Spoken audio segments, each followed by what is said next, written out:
माझी सगळ्यांना विनंती आहे, मराठा समाजाच्या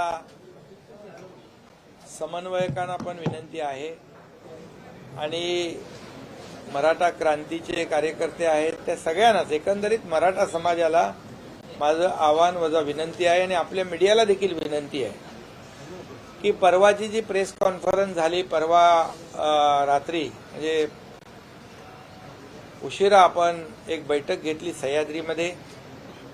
आतापर्यंतच्या इतिहासामध्ये सर्वपक्षीय बैठक मराठा समाजाला आरक्षण देण्यासंदर्भातली आणि जालनाच्या मनोहर जरांगे पाटील यांच्या उपोषणाविषयी एक साधक बाधक चर्चा त्या बैठकीमध्ये झाली आणि एकंदरीत राज्यात जी कायदा सुव्यवस्था शांतता प्रस्थापित झाली पाहिजे।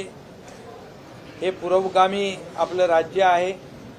या राज्यामध्ये सर्व जाती धर्माचे लोक गुण्यागोविंदाने राहत आहेत आणि कायदा आणि सुव्यवस्था शांतता प्रस्थापित राहिली पाहिजे। हे आपल्या सगळ्यांच्या दृष्टीने राज्याच्या दृष्टीने हिताचं आहे आणि त्या दृष्टीने हे जे काही आंदोलन आणि आरक्षण या बाबतीमध्ये सर्वपक्षीय बैठक झाल्यानंतर मी आणि उपमुख्यमंत्री देवेंद्र फडणवीसजी, उपमुख्यमंत्री अजितदादा पवार आपल्याशी देखील आम्ही चर्चा करायला आलो।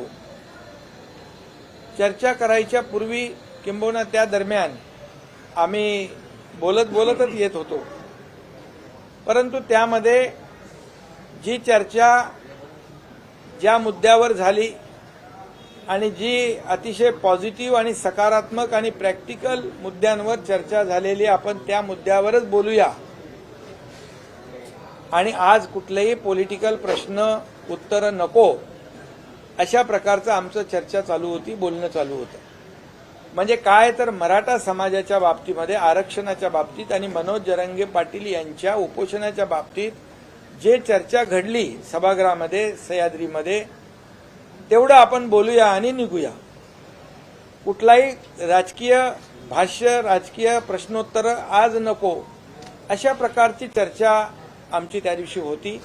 परंतु आज जे काही सोशल मीडियाच्या माध्यमातून आपल्या मीडियाच्या माध्यमातून काही जे लोक त्या शब्दाचं पुढचं मागचं शब्द काढून नेमकं जेवढा मतितार्थ त्याच्यामधला म्हणजे त्याच्यातला लोकांच्या मध्ये संभ्रम निर्माण होईल, मराठा समाजामध्ये एक संभ्रमाचं वातावरण होईल की सरकार आपल्या मराठा समाजाच्या आरक्षणाच्या बाबतीमध्ये किती गंभीर आहे हे बघा, हे दाखवण्याचा प्रयत्न जे विघ्न संतोषी लोक आहेत, ज्यांना मराठा समाजाचं आरक्षणच्या बाबतीमध्ये किती संवेदना आहे हे या माध्यमातून पुढे आलेलं आहे। मी तर एवढं सांगेन की जेव्हा मराठा समाजाला आरक्षण देवेंद्र फडणवीस साहेबांच्या मुख्यमंत्री काळात दिलं, त्यांच्यासोबत मी मंत्री होतो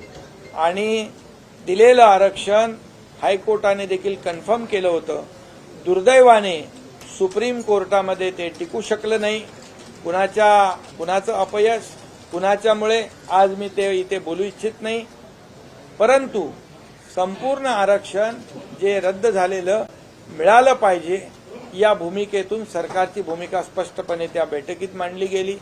त्याचबरोबर आरक्षण रद्द झाल्यानंतर मराठा समाजाला देखील माहीत आहे जी 3700 अधिसंख्य पदांवर नियुक्त्या देण्याचं धाडस कोणी करत नव्हतं, परंतु मुख्यमंत्री म्हणून मी आणि आमच्या मंत्रिमंडळाने ते अधिसंख्य पदाचा निर्णय घेतला आणि आज ती 3700 मराठा समाजाचे तरुण नोकऱ्या आज करतायत, ते नोकरीला लागले, रोजीरोटीला लागले।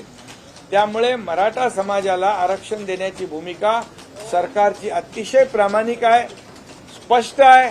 म्हणून तर त्या दिवशी सर्व पक्षीय लोकांना आपण बैठकीला बोलवलं, त्याच्यामध्ये काही तज्ज्ञ लोक होते आणि या बाबतीमध्ये जे तज्ज्ञ लोक आहेत त्यांच्याबरोबर देखील एकीकडे बैठका होत आहेत, एकीकडे सुप्रीम कोर्टामध्ये क्युरेटिव्ह पिटिशन जी दाखल आहे त्याच्यावर देखील आपल्याला काय स्ट्रॅटेजी करायची त्यावर आपलं स्ट्रॅटेजी ठरते आहे। त्यामुळे माझी या संपूर्ण ज्या काही बातम्या आणि सोशल मीडियाच्या माध्यमातून काही लोक जाणीवपूर्वक खोडसाळपणा करून मराठा समाजातल्या तरुणांना संभ्रमित करण्याचा प्रयत्न, किंबहुना सरकार आणि मराठा समाज याच्यामध्ये दुही निर्माण कशी होईल अशा प्रकारचा जे प्रयत्न करतायत तो मला आपल्या माध्यमातून मराठा समाजाला सांगायचं आहे, याला कुणी बळी पडू नका. आमची सरकारची भूमिका अतिशय स्पष्ट आहे आणि म्हणून तर मराठा समाजाच्या मागे सरकार खंबीरपणे उभं आहे आणि मराठा समाजाला आरक्षण मिळालं पाहिजे ही भूमिका स्पष्टपणे सरकारने घेतलेली आहे. त्यामुळे कुणाच्याही अपप्रचाराला, दिशाभूल करण्याच्या प्रकाराला मराठा समाजाने बळी पडू नये आणि जे लोक अशा प्रकारचं प्रयत्न करतायत त्यांनाही माझं आवाहन आहे, विनंती आहे, या राज्यामध्ये कायदा सुव्यवस्था आणि शांतता प्रस्थापित करण्यासाठी आपण अशा प्रकारचा कुठलाही खोडसाळपणा करू नये अशा प्रकारची त्यांनाही माझी विनंती है.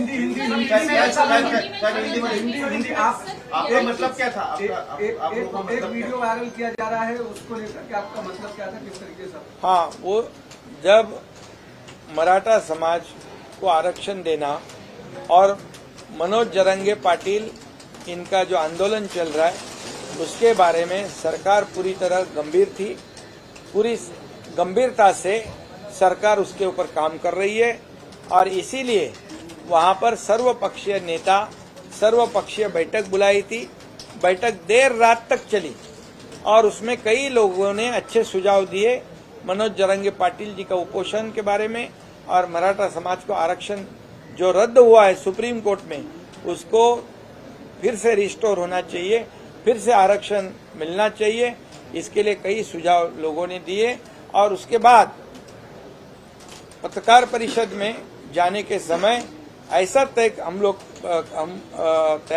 तीनों ने तय किया था, मैं था और उप मुख्यमंत्री देवेंद्र फडणवीस जी, उप मुख्यमंत्री अजीत दादा पवार जी, कि आज की प्रेस कॉन्फ्रेंस में जितनी चर्चा मराठा समाज को आरक्षण से लेकर और मनोज जरंगे पाटिल उनका अनशन को लेकर उसी पे चर्चा करेंगे. आज कोई भी उतना ही कहेंगे, उतना ही बोलेंगे और कोई भी आज पॉलिटिकल कोई भी प्रश्न उत्तर नहीं होगा, पॉलिटिकल कोई भी स्टेटमेंट हम नहीं करेंगे.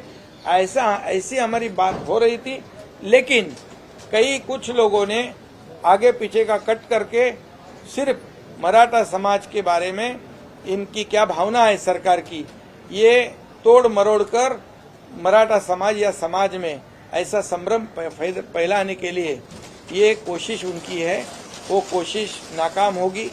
क्योंकि मराठा समाज और यह महाराष्ट्र की जनता जानती है ये सरकार संवेदनशील है. मराठा समाज के आरक्षण को लेकर उनको मराठा समाज को आरक्षण मिलना चाहिए, भूमिका सरकार की है. इसीलिए जब आरक्षण सुप्रीम कोर्ट में रद्द हुआ था तब 3700 जो युवा है, जो नौकरी जिनको सिलेक्शन हुआ था लेकिन अपॉइंटमेंट नहीं दी थी, उनको अपॉइंटमेंट देने का काम सरकार ने किया है. या देवेंद्र फडणवीस जी जब मुख्यमंत्री थे, अगर सरकार की भावना नहीं होती तो उनको आरक्षण देवेंद्र फडणवीस जी के कार्यकाल में दिया. वो हाईकोर्ट ने भी कंफर्म किया. दुर्भाग्य से सुप्रीम कोर्ट में वो रद्द हुआ. अभी उस राजनीति में मैं जाना नहीं चाहता हूँ, कौन जिम्मेदार है, किसका फेल्यूर है, लेकिन ये सब लोग जानते हैं. और इसीलिए जो तोड़ मरोड़ कर जो स्टेटमेंट सोशल मीडिया पे और आपके माध्यम से मराठा समाज और मराठा युवा नेता और मराठा संघर्ष समिति, ये इनके और सरकार के बीच में कोई जो फैलाने की संभ्रम पैदा करने का काम या कोशिश जो कर रहे, ये राज्य में कानून व्यवस्था बनाए रखना, सुव्यवस्था बनाए रखना, शांतता प्रस्थापित करना, ये हम सब लोगों का काम है. ये महाराष्ट्र पुरोगामी राज्य है और ऐसे जब समय आते हैं, ऐसी घटना होती है, तब सभी लोगों को विश्वास में लेने का काम सरकार ने किया हुआ है. और जो ऐसी कोशिश कर रहे हैं जो अपप्रचार करने की, तो उनको भी मेरा आह्वान है, उनको भी मेरी विनती है कि ये मराठा समाज के बारे में ऐसी वैसी तोड़ मरोड़ कर कोई स्टेटमेंट जो आप न फैलाए ताकि लोगों में संभ्रम पैदा हो। इसलिए फिर एक बार मैं कहूँगा, मराठा समाज को आरक्षण देने के लिए सरकार कटिबद्ध है। और ये भी मैं कहूँगा, किसी भी जाति पाति पर अन्याय नहीं करते हुए मराठा समाज को पहले जब आरक्षण मिला था वैसे ही आरक्षण मराठा समाज को मिलना चाहिए। इसलिए सरकार पूरी तरह गंभीरता से काम कर रही है। क्यूरेटिव पिटीशन के बारे में भी वहां पर भी उस लेवल पे भी काम शुरू है। पैरेलली जो दूसरा, जब पहले मराठा आरक्षण दिया था वो डेडिकेटेड कमीशन के माध्यम से उस पे भी काम शुरू है। और निश्चित रूप से मुझे यकीन है कि मराठा समाज का खोया हुआ जो रिजर्वेशन है वो देने का काम सरकार पूरी तरह उसकी कोशिश कर रही है।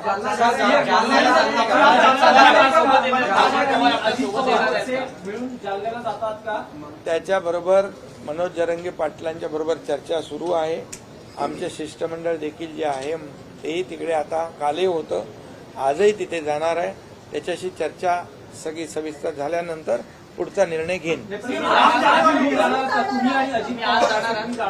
मी आताच सांगितलं की कालही आमचे मंत्री तिकडे होते, आजही मंत्री तिकडे जात आहेत, त्याच्याशी चर्चा करतील। मी काल त्यांच्याशी चर्चा केलेली आहे। अतिशय सकारात्मक चर्चा मनोज जरंगे पाटील यांनी केली आणि त्यांनी देखील काही जी भूमिका आहे आणि ज्या काही तांत्रिक बाबी आहेत त्याही समजून घेतलेल्या आहेत। आज पुन्हा आमचे लोक त्यांच्याशी बोलतील आणि त्यानंतर पुढचा निर्णय घेतला जाईल।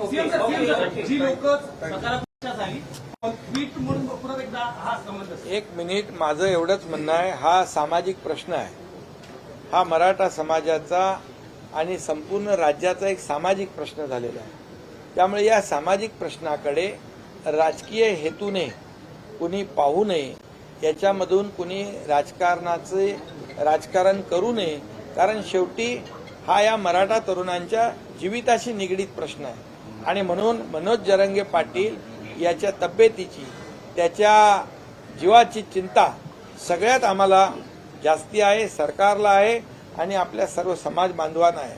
आणि म्हणूनच उशिरापर्यंत संपूर्ण सरकार आणि इतर सर्व पक्षीय यांची बैठक देखील पहिल्यांदा आपण घेतली आतापर्यंतच्या इतिहासामध्ये। त्यामुळे पूर्णपणे जे आपण त्या दिवशी असंही ठरलं, जे बैठकीमध्ये मुद्दे आपण चर्चा केली तेच मुद्दे, तशाच प्रकारचे मुद्दे, विरोधाभासाचे मुद्दे असता कामा नये। कारण सगळ्यांनी त्या बैठकीमध्ये सकारात्मक भूमिका घेतली।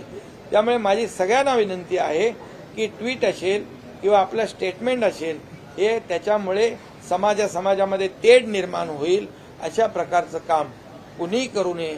या राज्यामध्ये शांतता प्रस्थापित करण्यासाठी आपल्या सगळ्यांची मदत, सहकार्याची आवश्यकता आहे आणि ते आपण द्यावं अशा प्रकारची मुख्यमंत्री म्हणून मी या ठिकाणी सांगितलं।